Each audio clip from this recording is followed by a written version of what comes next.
Hello, this is George Quick, and you are watching Video Game Economies.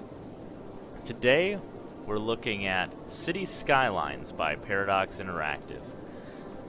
Now, this is a fantastic game, I just want to point out, and obviously, most of you knew that, that's why you're watching this video. This is not a criticism of the game. I love the game. And, obviously, for a lot of reasons, including just game mechanics to be enjoyable. Video games aren't going to follow the rules of the economy exactly as they would be in the real world. Now, I understand this, but that doesn't keep me from examining how did they build their little economies. I want to look at video games, and I play a lot of video games with economic simulations. I want to look at video games and see how they stack up to the real-world economy. I'm an economist, classically trained, and I work for a bank, so I have some experience in the area. I also happen to be a gamer, and I want to take a look and see how do these economies stack up? How do they follow basic economic principles? If so, why? And if not, is there good reasoning behind it? Does it help make the game work in some way? First thing I want to look at with this, and honestly the reason I'm starting off with it's because I'm a banker, and it's kind of my jam. So, loans. You can take out loans, and that's great. That's real in the market. A city can take out loans, and certainly does. My issue is with the interest rate. You see, it doesn't vary. You also can't vary your structure of the loan. Now, obviously, this is mostly because, you know, it'd be a little more complicated. They'd have to mess with the mechanics, and it's not a very important feature, so they don't mess with it a whole lot. Another thing is that it's not varied by your financial situation. Your interest rate depends, you know, your personal interest rate depends on your credit score and your income. It depends on a number of factors, and the banks want to know how you're doing before they give you a loan. In this game, you can be, you know, $50,000 in debt or more, and they'll still give you a loan at the exact same interest rate. It's no problem. It's not a big deal. And that's a little bit of an issue. Interest rates should vary based on your ability to pay. The riskier you are as a lendee, it's less likely that the lenders are going to be willing to give you money, especially at a lower rate. Another thing is that rates don't change based on the market. Now, I understand, you know, you're not playing in a macro economy here, but interest rates do fluctuate. And this could add a little bit of a dynamic to the game, given that you might decide to take a loan in order to invest in a new project if interest rates are low, and you might, you know, decide to pay off that loan if interest rates start to go up. Also, there's no savings function in this video game. Now, you know, you may say, well, cities don't save a lot of money. Maybe they don't, but there are, you know, pension plans, there are retirement funds. There's a lot of things that cities actually do to invest money and save money for the future. And given that, it would be nice to have the option to take your money and put it in some kind of account to, you know, generate interest if that seems to be the most profitable way for you right now. Perhaps you're saving up for a large construction project, and you're going to need a lot of money. It'd be really nice if you could, you know, instead of taking a loan, you could do the opposite. You could save the money and get a little bit of interest. So the next thing I want to look at are our taxes and those sliders. This was actually really cool. I actually did the math for you so you don't have to, but as it turns out, when you increase taxes, you actually decrease the total GDP of your city almost instantly. And that's awesome, because that's what we'd expect in the real world. And there's a number of reasons for this. One is dead weight loss.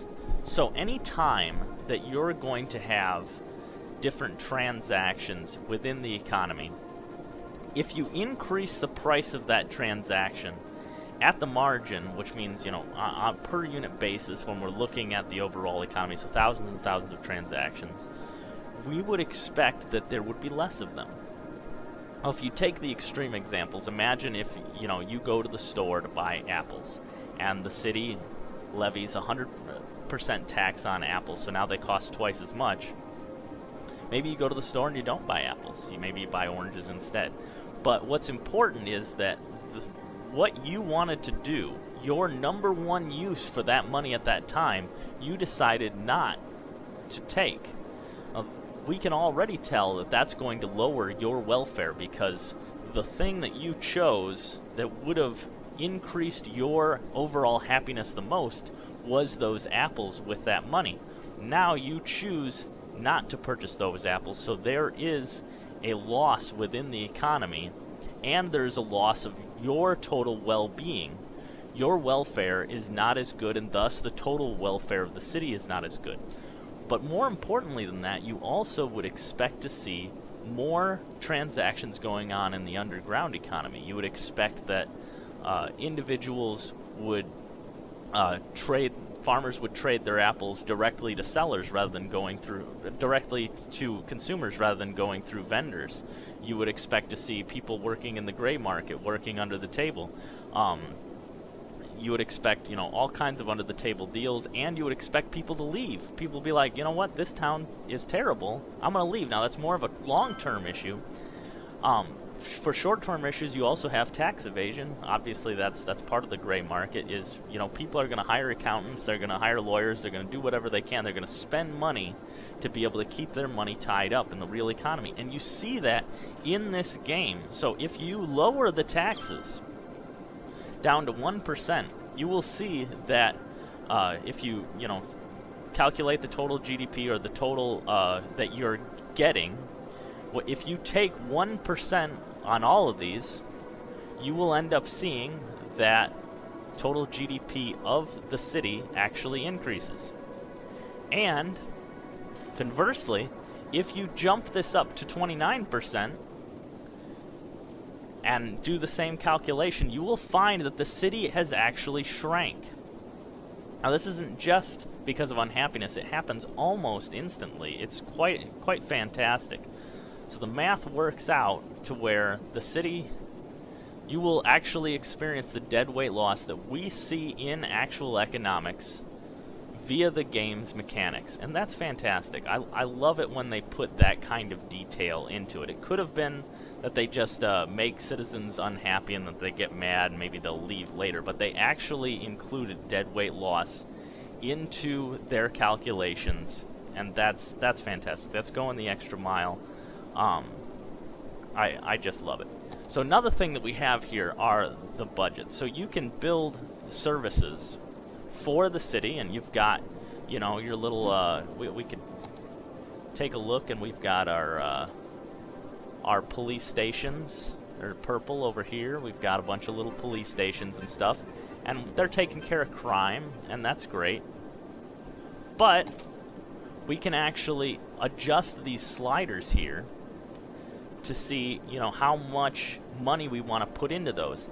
And an important part of economics is the law of diminishing returns, and these sliders follow the law of diminishing returns. So effectively what you're doing is you're keeping the same amount of capital, which is the building, and you're increasing the labor force by moving these sliders and increasing the budget. Now, when we do that in economics, what we're going to see, because we don't move up capital and labor at the same exact ratio, we're changing the ratio of capital to labor, we are going to have, diminishing marginal returns, diminishing marginal product.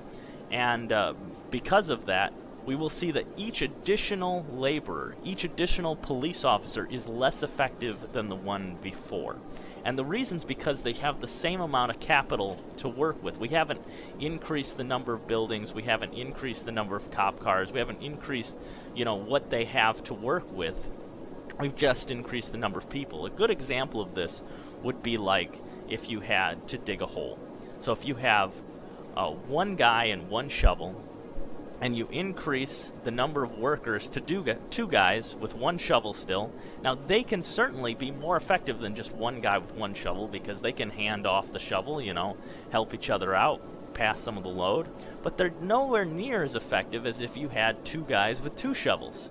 So if you increase the capital and the labor proportionally, then you can get a complete increase in productivity. But if you only change one, if you give one guy two shovels, maybe, you can vary the type of shovel and he can become a little bit more effective, but he's not going to be much more effective than one guy with one shovel.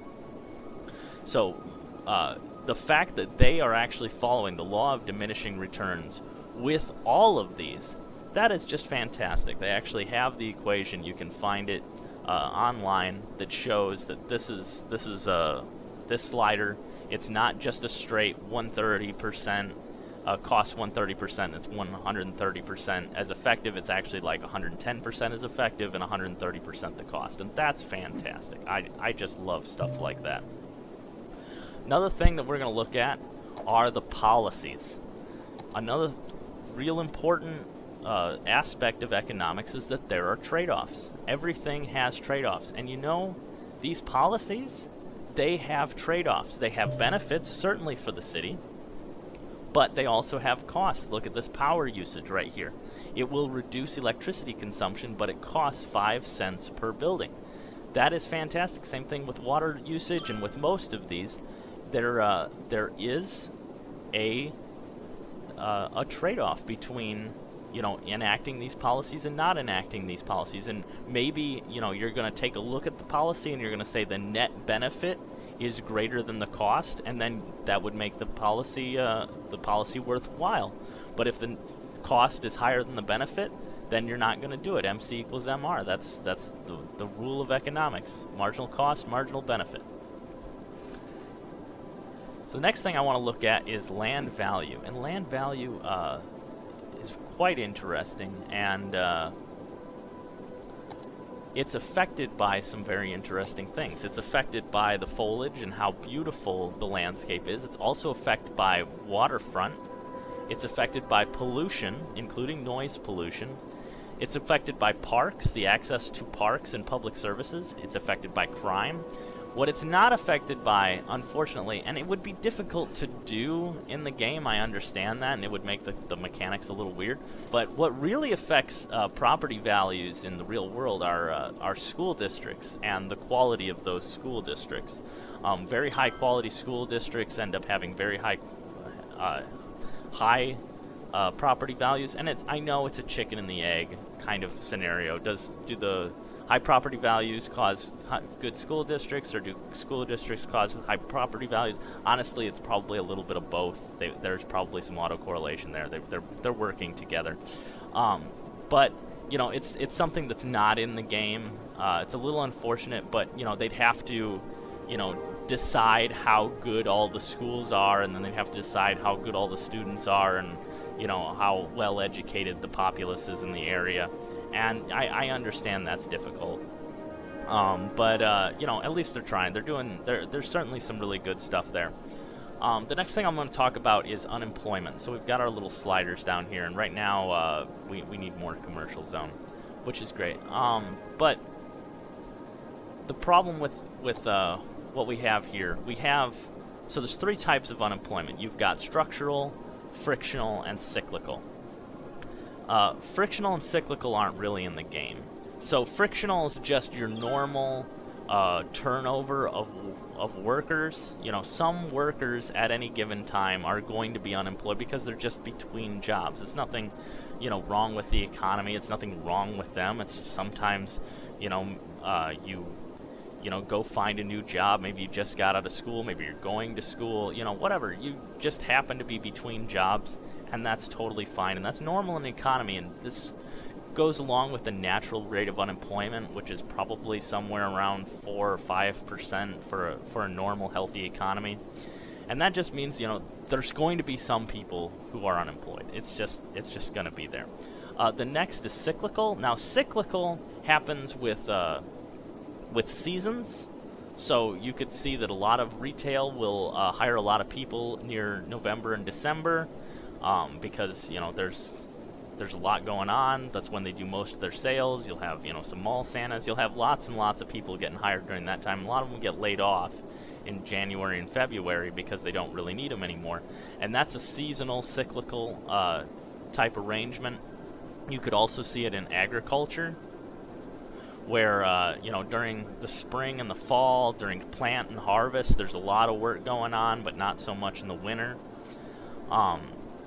And also with business cycles. So obviously, we had the Great Recession and lots of people got unemployed, and it wasn't because the businesses were bad. It wasn't because people didn't have skills. It's just that the economy went down. We had a recession, and that happens. And when that happens, you're going to see cyclical unemployment. The other type that this does have is structural unemployment. So structural unemployment is a mismatch of skills. So this means that you've got a whole bunch of highly educated people, but you've got a lot of low education jobs, unskilled jobs, or vice versa. You've got a lot of medical positions that need to get filled. You've got engineering positions that need to get filled, but you just don't have anybody who's qualified to do that. And this does have education levels kind of baked in. Now, it doesn't really have job titles. They kind of just say well educated or highly educated or whatever. And that's not really enough in life. You can't just make a doctor into an engineer. They're both smart, they both know a lot, that's great, but they're not the same. Like I couldn't go be a doctor, I couldn't go be an engineer. I mean, I couldn't go be a physicist. I can be a banker. Like that's kind of the wheelhouse that I'm in. And unless I were to get retrained, which is what structural is, so you could see this in the coal industry a lot. There's a lot of people in the coal industry, a lot of people in oil, and coal's been going downhill. Oil's been having issues because the price went down so much, and because of that, you have people who are in that field and are well skilled in that field, who now have their skills are no longer valuable because they need to change jobs. And that's really difficult for an economy. It's difficult for those people. It's a good thing for the economy overall that we're, moving through, different technologies, and we're changing occupations. Who'd have thought, Uber would be a thing, 20 years ago? Who'd have thought, about all of the crazy tech jobs and programming jobs that we have today, even 10 years ago. It's really amazing how the economy is so dynamic and creating new interesting jobs. But it really sucks for those people who, are getting left behind. And unless we have a way to deal with that, it's going to continue to be an issue. The next thing I'm going to talk about is a little bit of game theory here. So we get some really bad traffic in this game. I mean, really, really, really bad traffic, and it'll back up for days. It's just it's a mess. And people, like real people, they figure that out like really fast. I mean, how many of you know the fast way to work? You know how to go get in line and never ever get out of line. But you know how to get there. You know your way around, and that's kind of true of everybody. And even now, with the way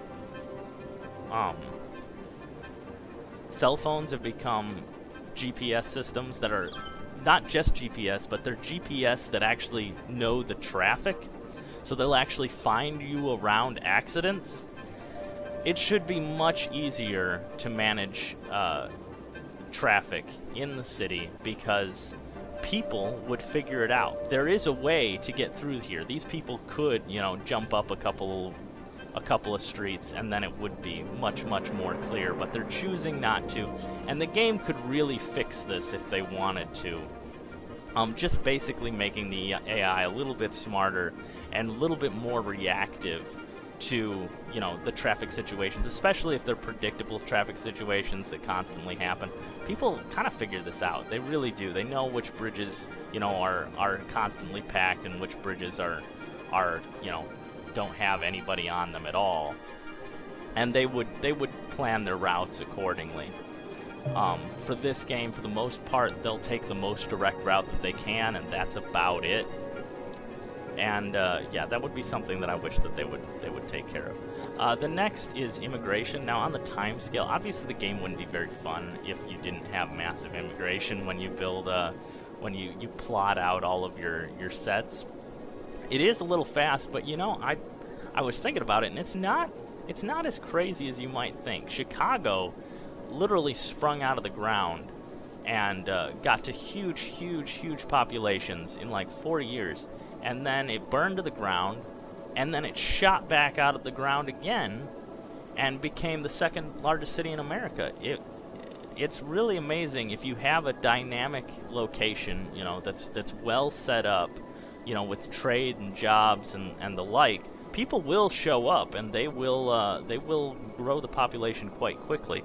You're seeing the same thing in Texas. Texas has almost doubled its population in the last 15 years. It's really impressive. So you know, those kind of immigration and population increases, you know, it is possible. One thing you don't see in here is technology. They don't really mess around with increasing technology, changing technology a whole lot, and the dynamics on the economy. It's a little unfortunate, but you know, it'd be an additional dynamic that they'd have to deal with.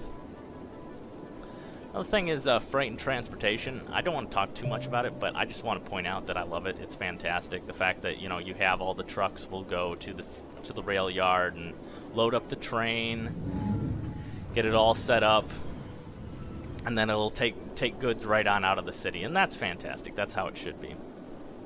Another thing that I want to talk about is these not enough goods. You'll have not enough goods to sell at some of our little businesses, and I don't know if that's a freight issue, but for the most part in our economy, if there's not enough goods, they'll just ship more in. Like, this isn't a closed economy, so it shouldn't be reliant on the amount of factories that I have in this specific city. They should be importing things from everywhere. And as long as we've got, you know, which we do have some freight coming into the city, coming in and out of the city, that really shouldn't be an issue. They should, obviously, they've got, you know, a nice freeway here, should be able to load up trucks and bring goods into the city for us. I mean, that's what would happen in a normal market. We do have a little bit of equilibrating forces with jobs. So if you have jobs that don't have enough workers, they'll kind of shut down. You know, you'll see some of this. They'll shut down, be abandoned, and that's kind of a natural thing that happens because, you know, there's not enough workers, and it kind of is a natural equilibrating force. And as we get more workers into the town, this property will get bought up and rebuilt and reopened, and that's certainly good. Another thing is kind of the life cycle of communities. This is something I deal with a bit in my job. Is that communities kind of they go through a little bit of a progression. So you'll have like this new community, and it'll be really beautiful. They'll build a lot of new stuff. They'll have a nice new park. They'll have a good school, and they'll start building out. They'll build new multifamily apartments. They'll build, you know, some nice houses. And then, you know, maybe 10 years later, they're going to start renovating a lot of those and keeping them nice. But over the course of 20 or 30 years, rather than tearing everything down to rebuild new stuff, it'll kind of become just cheaper, just a less wealthy side of town. Will start to, I don't want to say too much degrade, but it kind of will. It'll just become an older side of town, a little bit cheaper. It'll go through its life cycle, and it can either be kind of torn down and rebuilt again, and this happens. You know, there's very dynamic places depending on the value of the property in the area and you know, what's going on. But for the most part, you know, it'll start to get a little bit more run down over time, and then it'll get, well, gentrified, for better word, as the value of the property decreases to the point to where it's valuable to tear it down and start over. And a lot of places do get torn down and start over. You'll kind of replenish that cycle and go through it again, as long as it's a good area with a, you know, that's got a good location. They'll tear down all those buildings, build new ones. They'll have higher rents again, have higher paying jobs again, and it'll just go through that life cycle all over again, which you don't really see here as much. One other thing I do like is that they kind of set things up based on education level, households, and the like, and the quality of housing. It's not exact in real life, but generally higher education level, generally higher income level, and nicer houses. It's not a full 1-to-1 ratio. You know, you talk about like oil and stuff. You know, there's lots of people, you know, roughnecks making way more than I do. There's welders. There's just lots of people who are making good money without having a lot of education. But generally speaking, you're going to see the richer areas, especially in cities, have higher education, and the poorer areas are going to have lower education. I think I've hit all my points. What do you guys think? Is there anything that I missed? Is there anything that you'd like me to talk about? Any specific game economies that you're curious for me to look at? Let me know, and I may pull them up. So this has been Video Game Economies, and thank you so much for joining me.